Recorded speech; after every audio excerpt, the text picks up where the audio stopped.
What is up guys, and welcome back to my channel. I hope everybody is having a fantastic day today, and in this video we're gonna talk about the 3 things FC Mobile needs right now. So without wasting any time, let's jump in today's video.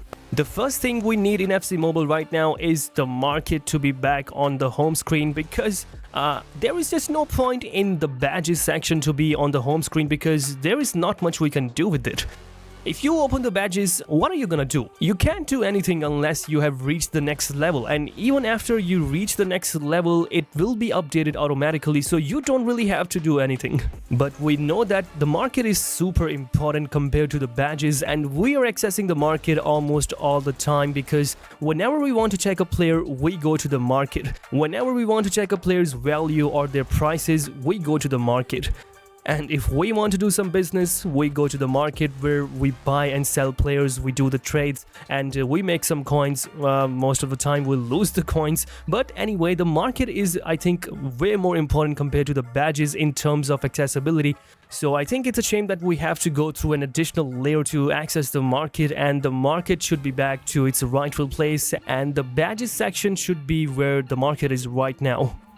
Change number 2. The ball highlighter is an absolute W feature, but I don't think anybody is a fan of the fact that we have to turn it on each time we have to play a match.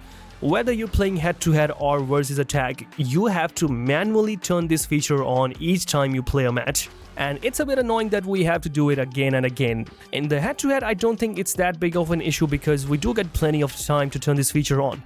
But in versus attack, we all know that each second is super crucial, and that 1.5 seconds we take to turn this feature on can turn out to be the reason we lose that match. So I think this feature should be turned on indefinitely once we turn it on.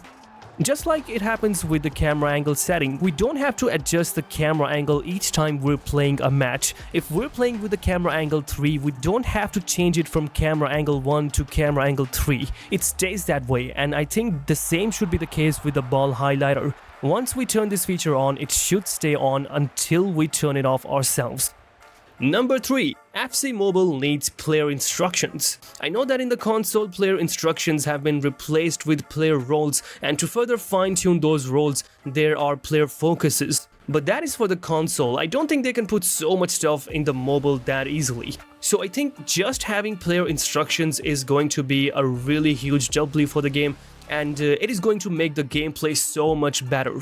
For those of you who don't know how player instructions work, player instructions basically dictate the movement of your players off the ball. I'm gonna explain this with an example. Imagine you're playing with a 4-3-3 holding formation. Your CDM has incredible defending stats, but he has high work rates, but you want your CDM to stay back and defend for you. Player instructions give you full control over the positioning of your players on the pitch. So if you give your CDM the instruction to stay back while attacking, he's not going to go forward and he's going to hold his position very well, and I think this is going to be a really good change for the overall gameplay. And let's say you have a CDM who is not super good at defending, and the only purpose you're putting him at the CDM position is to use his other attributes. In that case, you can instruct your CDM to go forward while you are attacking. And this was just an example for the CDM position. Of course, instructions work for every position, and I think it is going to make the game much better. I know that there are lots of gameplay issues right now which needs to be fixed first.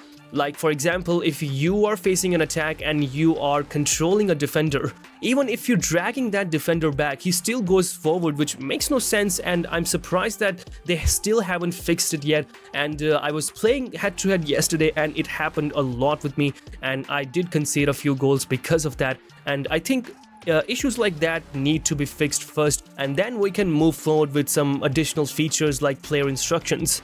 And that would be a wrap for today's video. Let me know down in the comments what changes or features you want in FC Mobile. I'm gonna post this video on X, and I'm also gonna mention these changes.